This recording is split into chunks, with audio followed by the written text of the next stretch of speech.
ಪ್ರಿಯ ಸ್ನೇಹಿತರೆ, G factor ಚಾನೆಲ್ನ ಮತ್ತೊಂದು ವಿಡಿಯೋಗೆ ತಮಗೆಲ್ಲರಿಗೂ ಸ್ವಾಗತ. ಸ್ನೇಹಿತರೆ, ಆಯುರ್ವೇದವು ನಮಗೆ ಯಾವುದೇ ರೋಗವನ್ನ ವಾಸಿ ಮಾಡುವುದನ್ನು ಕಲಿಸುತ್ತದೆ. ರೋಗಗಳಿಗೆ ಮೂಲ ಕಾರಣವೆಂದರೆ ದೇಹದಲ್ಲಿ ಸಂಗ್ರಹವಾಗಿರುವ ಕೊಳೆ ಅಥವಾ ವಿಷ ಪದಾರ್ಥಗಳು. ದೇಹವು ಒಳಗೆ ಶುದ್ಧವಾಗಿದ್ದರೆ ಯಾವುದೇ ರೋಗವು ಬಳಿಗೆ ಸುಳಿಯುವುದಿಲ್ಲ. ನಾವು ಸ್ನಾನ ಮಾಡಿ ದೇಹದ ಹೊರಗಿನ ಕೊಳೆಯನ್ನು ಮಾತ್ರ ಸ್ವಚ್ಛಗೊಳಿಸುತ್ತೇವೆ. ಆದರೆ ದೇಹದ ಒಳಗಿನ ಕೊಳೆಯನ್ನ ಹೇಗೆ ಸ್ವಚ್ಛಗೊಳಿಸಲಾಗುತ್ತದೆ? ನೀವು ಎಂದಾದರೂ ಅದರ ಬಗ್ಗೆ ಯೋಚಿಸಿದ್ದೀರಾ? ದೇಹದೊಳಗೆ ಸೇರಿಕೊಂಡಿರುವ ಕೊಳೆಯನ್ನ ಹೇಗೆ ತೆಗೆದುಹಾಕುವುದು? ಸ್ನೇಹಿತರೆ, ಈ ವಿಡಿಯೋದಲ್ಲಿ ದೇಹದೊಳಗಿನ ಕೊಳೆಯನ್ನ ಯಾವ ರೀತಿ ಸ್ವಚ್ಛಗೊಳಿಸುವುದು ಹಾಗೆ ಅದರ ಫಲಿತಾಂಶಗಳನ್ನು ತಿಳಿದುಕೊಳ್ಳೋಣ. ವಿಡಿಯೋ ತುಂಬಾ ಇಂಟ್ರೆಸ್ಟಿಂಗ್ ಆಗಿದೆ, ಆದ್ದರಿಂದ ಎಲ್ಲಿಯೂ ಸ್ಕಿಪ್ ಮಾಡದೆ ಕೊನೆವರೆಗೂ ನೋಡಿ. ಒಂದು ವೇಳೆ ಈ ವಿಡಿಯೋದಲ್ಲಿನ ಮಾಹಿತಿಗಳು ನಿಮಗೆ ಇಷ್ಟವಾದಲ್ಲಿ ಒಂದು ಲೈಕ್ ಇಡಿ. ನೀವಿನ್ನೂ ನಮ್ಮ ಚಾನಲ್ ಅನ್ನು ಸಬ್ಸ್ಕ್ರೈಬ್ ಆಗಲಿಲ್ಲವೆಂದರೆ ಸಬ್ಸ್ಕ್ರೈಬ್ ಆಗಿ ಪಕ್ಕದಲ್ಲೇ ಇರುವ ಬೆಲ್ ಬಟನ್ ಪ್ರೆಸ್ ಮಾಡಿ ಹಾಲ್ ನೋಟಿಫಿಕೇಶನ್ ಆನ್ ಮಾಡಿ. ಬನ್ನಿ ಟಾಪಿಕ್ಗೆ ಹೋಗೋಣ. ಸ್ನೇಹಿತರೆ, ದೇಹವು ಒಳಗಿನಿಂದ ಶುದ್ಧವಾದಾಗ ತೂಕ, ಬೊಜ್ಜು ಸ್ವಯಂಚಾಲಿತವಾಗಿ ಕಡಿಮೆಯಾಗುತ್ತದೆ ಮತ್ತು ನಿಮ್ಮ ರಕ್ತವು ಸಹ ಶುದ್ಧವಾಗುತ್ತದೆ. ನಂತರ ನಿಮ್ಮ ಮುಖದ ಮೇಲಿನ ಮೊಡವೆಗಳು ಕಡಿಮೆಯಾಗುತ್ತಾ ಬಂದು ಚರ್ಮ ಹೊಳೆಯಲು ಪ್ರಾರಂಭಿಸುತ್ತದೆ. ಮುಖದ ಮೇಲಿನ ಕಲೆಗಳು ಮಾಯವಾಗುತ್ತವೆ. ಇದೆಲ್ಲವೂ ದೇಹವನ್ನ ಆಂತರಿಕವಾಗಿ ಶುದ್ಧೀಕರಿಸಿದಾಗ ಮಾತ್ರ ನಡೆಯುತ್ತದೆ. ದೇಹದ ಒಳಗಿನ ಕಲ್ಮಶ ಹೊರಟು ಹೋದ ನಂತರ ನೀವು ಮೊದಲಿಗಿಂತ ಹೆಚ್ಚು ರೋಗ ನಿರೋಧಕ ಶಕ್ತಿ ಪಡೆಯುತ್ತೀರಿ. ನೀವು ಶಕ್ತಿಯಿಂದ ತುಂಬಿರುತ್ತೀರಿ. ನೀವು ಚೆನ್ನಾಗಿ ನಿದ್ರಿಸುತ್ತೀರಿ ಮತ್ತು ಎಲ್ಲ ಉಲ್ಬಣಗೊಳ್ಳುತ್ತಿದ್ದ ರೋಗಗಳು ಕ್ರಮೇಣ ಕಡಿಮೆಯಾಗುತ್ತಾ ಬಂದು ಕೊನೆಗೊಳ್ಳುತ್ತವೆ. ದೇಹದೊಳಗೆ ಸಂಗ್ರಹವಾದ ಕೊಳೆಯನ್ನ ಹೇಗೆ ತೆಗೆದುಹಾಕುವುದು? ಇದನ್ನ ಅರ್ಥ ಮಾಡಿಕೊಳ್ಳಲು ಮೊದಲು ನಾವು ನಮ್ಮ ಜೀರ್ಣಾಂಗ ವ್ಯವಸ್ಥೆಯನ್ನ ಅರ್ಥ ಮಾಡಿಕೊಳ್ಳಬೇಕು. ನಾವು ಆಹಾರವನ್ನು ಸೇವಿಸಿದಾಗ ಅದು ಹೇಗೆ ಜೀರ್ಣವಾಗುತ್ತದೆ ಎಂಬುದನ್ನು ನೋಡಿ. ಆಹಾರವು ನಮ್ಮ ಬಾಯಿಯ ಮೂಲಕ ಅನ್ನನಾಳಕ್ಕೆ ಹಾದು ಹೋಗುತ್ತದೆ. ನಂತರ ಅದು ನಮ್ಮ ಜಠರಕ್ಕೆ ಬರುತ್ತದೆ. ಸ್ವಲ್ಪ ಸಮಯ ಜಠರದಲ್ಲಿ ಮಿಕ್ಸ್ ಆಗಿ ನಂತರ ಸಣ್ಣ ಕರಳು, ಅದರ ನಂತರ ದೊಡ್ಡ ಕರಳಿಗೆ ಹೋಗುತ್ತದೆ. ನಂತರ ಗುದದ್ವಾರದ ಮೂಲಕ ತ್ಯಾಜ್ಯ ದೇಹದಿಂದ ಹೊರಬರುತ್ತದೆ. ಆಹಾರವು ಹೊಟ್ಟೆಯನ್ನು ತಲುಪಿದಾಗ ಅದು ಹಲ್ಲಿಗೆ ತಲುಪಲೇಬೇಕು. ನಾವು ಯಾವಾಗಲೂ ಒಂದೇ ರೀತಿಯ ಆಹಾರವನ್ನು ಸೇವಿಸುವುದಿಲ್ಲ. ವಿವಿಧ ಸಮಯಗಳಲ್ಲಿ ವಿವಿಧ ಆಹಾರಗಳು ಅಂದರೆ ಧಾನ್ಯಗಳು ಜೀರ್ಣವಾಗಲು ಸುಮಾರು 18 ರಿಂದ 20 ಗಂಟೆಗಳ ಸಮಯವನ್ನು ತೆಗೆದುಕೊಳ್ಳುತ್ತದೆ. ತರಕಾರಿಗಳು ಜೀರ್ಣಕ್ರಿಯೆಗೆ 6 ರಿಂದ 7 ಗಂಟೆಗಳು ತೆಗೆದುಕೊಳ್ಳುತ್ತದೆ. ಹಣ್ಣುಗಳು ಜೀರ್ಣಕ್ರಿಯೆಗೆ 3 ಗಂಟೆಗಳ ಸಮಯವನ್ನು ತೆಗೆದುಕೊಳ್ಳುತ್ತದೆ. ಈಗ ನೀವು ದಿನನಿತ್ಯ ಏನು ಮಾಡುತ್ತೀರಿ? ಹಣ್ಣುಗಳು ಮತ್ತು ತರಕಾರಿಗಳನ್ನು ತಿನ್ನುತ್ತಿದ್ದೀರಾ ಎಂದು ಕಲ್ಪಿಸಿಕೊಳ್ಳಿ. ಇದು ಜೀರ್ಣವಾಗಲು ಕೇವಲ 6 ಗಂಟೆಗಳನ್ನು ತೆಗೆದುಕೊಳ್ಳುತ್ತದೆ. ಅಂದರೆ ಫಲಿತಾಂಶ ಹಣ್ಣುಗಳು ಮತ್ತು ತರಕಾರಿಗಳು ಒಂದೇ ದಿನದಲ್ಲಿ ಜೀರ್ಣವಾಗುತ್ತವೆ. ನೀವು ಪದೇ ಪದೇ ತಿಂದರೂ ಬೇಗ ಜೀರ್ಣವಾಗಿ ಬಿಡುತ್ತದೆ.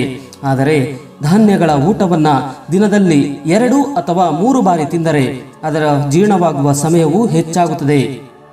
ಜೀರ್ಣವಾಗುತ್ತಿರುವ ಆಹಾರದ ಜೊತೆಗೆ ಜೀರ್ಣವಾಗದ ಆಹಾರ ಮಿಶ್ರಣಗೊಳ್ಳುತ್ತದೆ.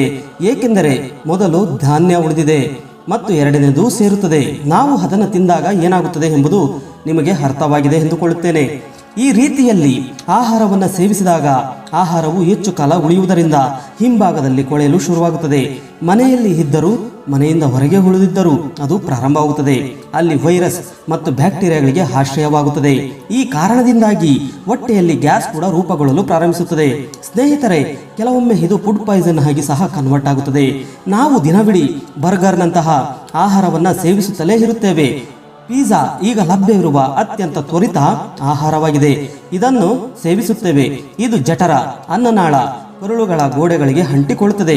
ಇದು ಈ ರೀತಿಯಲ್ಲಿ ಏಕೆ ಅಂಟಿಕೊಳ್ಳುತ್ತದೆ ಎಂದರೆ ಅದರಲ್ಲಿ ಯಾವುದೇ ರೀತಿಯ ಫೈಬರ್ ಅನ್ನು ಹೊಂದಿರುವುದಿಲ್ಲ.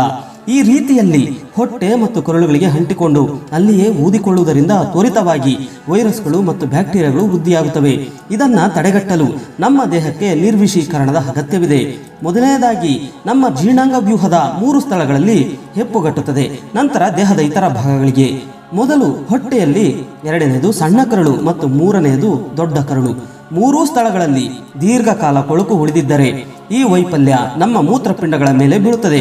ಹಾಗೆ ಶ್ವಾಸಕೋಶದಲ್ಲಿ ಮತ್ತು ಹೃದಯದ ಸುತ್ತಲೂ ಹರಡುತ್ತದೆ. ಸ್ನೇಹಿತರೆ, ಈ ಕೊಳಕು ನಮ್ಮ ಸಂಪೂರ್ಣ ರಕ್ತವನ್ನು ಕಲುಷಿತಗೊಳಿಸುತ್ತದೆ. ಏಕೆಂದರೆ ಕರುಳುಗಳು ಆಹಾರದ ಶಕ್ತಿಯನ್ನ ಹೀರಿಕೊಳ್ಳುವ ಮೂಲಕ ನಮ್ಮ ರಕ್ತನಾಳಗಳಿಗೆ ಕಳುಹಿಸಲಾಗುತ್ತದೆ. ಇದರಿಂದ ನಾವು ಪೋಷಕಾಂಶಗಳು ಮತ್ತು ಶಕ್ತಿಯನ್ನ ಪಡೆಯುತ್ತೇವೆ. ನಮ್ಮ ಕರುಳು ಸ್ವತಃ ಕೊಳಕಾಗಿರುವಾಗ ಪೋಷಕಾಂಶಗಳ ಜೊತೆಗೆ ಕೊಳಕನ್ನ ಹೀರಿ ರಕ್ತಕ್ಕೆ ಕಳುಹಿಸುತ್ತದೆ. ಇದರಿಂದ ರಕ್ತಕ್ಕೆ ಸೋಂಕು ತಗುಲುತ್ತದೆ. ನಂತರ ಈ ಸೋಂಕು ದೇಹದಾದ್ಯಂತ ಪರಿಚಲನೆಯಾಗುತ್ತದೆ. ಆದ್ದರಿಂದ ನಮ್ಮ ಮುಖದ ಮೇಲೆ ಮೊಡವೆಗಳು ಮತ್ತು ಕಲೆಗಳು ಉಂಟಾಗುತ್ತವೆ. ಕರುಳಿನಲ್ಲಿ ಹಲವಾರು ದಿನಗಳಿಂದ ಸಂಗ್ರಹವಾಗಿರುವ ಕೊಳೆ ರೋಗಗಳಿಗೂ ಕಾರಣವಾಗುತ್ತದೆ. ಇದನ್ನ ಸ್ವಚ್ಛಗೊಳಿಸದಿದ್ದರೆ ಕ್ಯಾನ್ಸರ್ನಂತಹ ಅಪಾಯಕಾರಿ ರೋಗಗಳು ಬರಬಹುದು. ಬಹುಶಃ ಸ್ನೇಹಿತರೆ, ಅದಕ್ಕಾಗಿಯೇ ಇದು ಅವಶ್ಯಕವಾಗಿದೆ. ಈ ಅವ್ಯವಸ್ಥೆಯನ್ನು ಸ್ವಚ್ಛಗೊಳಿಸೋಣ ಸ್ನೇಹಿತರೆ. ದೇಹದೊಳಗಿನ ಕೊಳೆಯನ್ನು ಸ್ವಚ್ಛಗೊಳಿಸುವುದು, ಇದನ್ನು ಮಾಡಲು ನಾವು ಕೆಲವು ನಿಯಮಗಳನ್ನು ಅನುಸರಿಸಬೇಕು. ಇದರಲ್ಲಿ ಮೊದಲ ನಿಯಮವೆಂದರೆ ದೇಹದ ಒಳಗೆ ಮತ್ತು ಎರಡನೇದಾಗಿ ಸಂಗ್ರಹವಾದ ಕೊಳಕು ಇರುವಂತಹ ಆಹಾರವನ್ನು ತೆಗೆದುಹಾಕಲು ಗಟ್ಟಿ ಮನಸ್ಸು ಮಾಡುವುದು.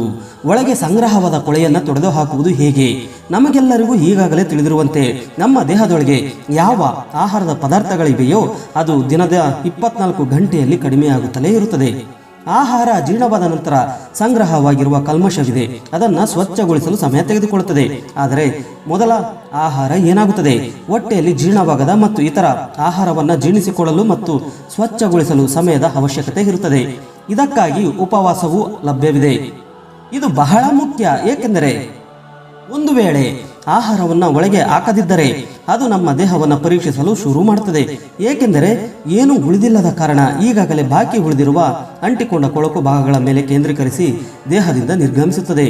ಸ್ನೇಹಿತರೆ, ನೀವು ಉಪವಾಸ ಮಾಡುತ್ತಿದ್ದರೆ ಅದನ್ನು ಹೇಗೆ ಮಾಡಬೇಕೆಂದು ನೋಡಿ. ಉಪವಾಸ ಮಾಡಲು ನಿಮಗೆ ವಾರದಲ್ಲಿ ಒಂದು ದಿನವಿದೆ. ನಾವು ಭಾನುವಾರ ಎಂದು ಆಯ್ಕೆ ಮಾಡಿಕೊಂಡರೆ 24 ಗಂಟೆಗಳಲ್ಲಿ 16 ಗಂಟೆಗಳ ಕಾಲ ಉಪವಾಸ ಮಾಡಬೇಕು. ನಾವು ರಾತ್ರಿ 8 ಗಂಟೆಗೆ ಊಟ ಮಾಡಿದರೆ ನಂತರ ಮರುದಿನ ಬೆಳಗ್ಗೆ 12 ಗಂಟೆಗಳ ನಡುವೆ ನೀವು ಬೆಳಗ್ಗೆ ಏನನ್ನೂ ತಿನ್ನಬೇಡಿ.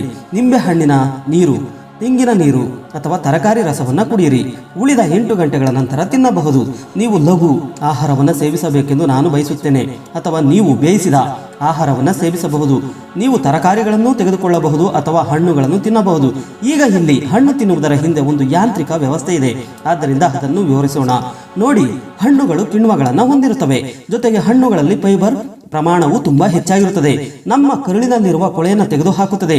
ಸ್ನೇಹಿತರೆ, ಹಣ್ಣುಗಳನ್ನು ಮಿಕ್ಸಿಗೆ ಹಾಕಿ ರಸ ಹೊರ ಬಂದಾಗ ಹಣ್ಣಿನ ಸಿಪ್ಪೆಯನ್ನು ನಾವು ತ್ಯಾಜ್ಯವೆಂದು ಪರಿಗಣಿಸುತ್ತೇವೆ ಮತ್ತು ಎಸೆಯುತ್ತೇವೆ. ಇದು ಹೇರಳವಾದ ಫೈಬರ್ ಅನ್ನು ಹೊಂದಿರುತ್ತದೆ. ಆದ್ದರಿಂದ ಇನ್ನು ಮುಂದೆ ಜ್ಯೂಸ್ ಕುಡಿಯುವ ಬದಲು ನೇರವಾಗಿ ಹಣ್ಣುಗಳನ್ನು ತಿನ್ನುವುದು ಒಳ್ಳೆಯದು. ಪ್ರತಿ ಬಾರಿಯೂ ಹೀಗೆ ಮಾಡಿದರೆ ನಿಮ್ಮ ದೇಹದಲ್ಲಿ ಜೀರ್ಣವಾಗದ ಆಹಾರವು ಸಂಪೂರ್ಣವಾಗಿ ಜೀರ್ಣವಾಗುತ್ತದೆ ಮತ್ತು ಹೊರಗೆ ಬರುತ್ತದೆ. ಇದೇ ಕಾರಣದಿಂದ ಹಿಂದೂ ಧರ್ಮದಲ್ಲಿ ವರ್ಷವಿಡೀ ಹಲವಾರು ರೀತಿಯ ಹಬ್ಬಗಳಿವೆ. ಅವುಗಳಲ್ಲಿ ಉಪವಾಸಗಳನ್ನು ಆಚರಿಸುತ್ತಾರೆ. ಶುಚಿಗೊಳಿಸುವ ಎರಡನೆಯ ವಿಧಾನವೆಂದರೆ ಆಹಾರಕ್ಕೂ ಮೊದಲು ನಂತರ ಕುಡಿಯುವ ನೀರು. ಸ್ನೇಹಿತರೆ, ಈಗ ಅದರ ಕಾರ್ಯವಿಧಾನವನ್ನು ನೋಡೋಣ. ಆಹಾರವು ನಮ್ಮ ಹೊಟ್ಟೆಗೆ ಹೋದಾಗ ಅದು ಆಮ್ಲಗಳಲ್ಲಿ ಆಹಾರವನ್ನು ಮಿಕ್ಸ್ ಮಾಡಿ ಒಡೆಯುತ್ತದೆ ಮತ್ತು ಜೀರ್ಣಕ್ರಿಯೆಯನ್ನು ಪ್ರಾರಂಭಿಸುತ್ತದೆ. ನಾವು ಆಹಾರವನ್ನು ತಿಂದ ತಕ್ಷಣವೇ ನೀರು ಕುಡಿಯುವುದರಿಂದ ಆಸಿಡ್ ಮಿಶ್ರಿತ ನೀರು ಆಹಾರದಲ್ಲಿ ಜೀರ್ಣವಾಗುವುದನ್ನು ತಡೆಯುತ್ತದೆ. ಇದರಿಂದ ಏನಾಗುತ್ತದೆ ಎಂದರೆ ಆಹಾರವನ್ನು ಜೀರ್ಣಿಸಿಕೊಳ್ಳುವ ಬದಲು ಕೊಳೆಯಲು ಪ್ರಾರಂಭಿಸುತ್ತದೆ. ಪೋಷಕಾಂಶಗಳನ್ನು ಈಗ ಉತ್ತಮ ರೀತಿಯಲ್ಲಿ ಬಳಸಿಕೊಳ್ಳಲು ಸಾಧ್ಯವಾಗುವುದಿಲ್ಲ. ಆದ್ದರಿಂದ ಊಟವಾದ 1 ಗಂಟೆಯ ನಂತರ ಮಾತ್ರ ನೀರು ಕುಡಿದರೆ ಹೊಟ್ಟೆಯ ಆಮ್ಲವು ಆಹಾರವನ್ನು ಪೇಸ್ಟ್ ಆಗಿ ಮಾಡಿರುತ್ತದೆ. ನಂತರ ಅದನ್ನು ಅಲ್ಲಿಂದ ತಳ್ಳಲು ನೀರಿನ ಅಗತ್ಯವಿರುತ್ತದೆ.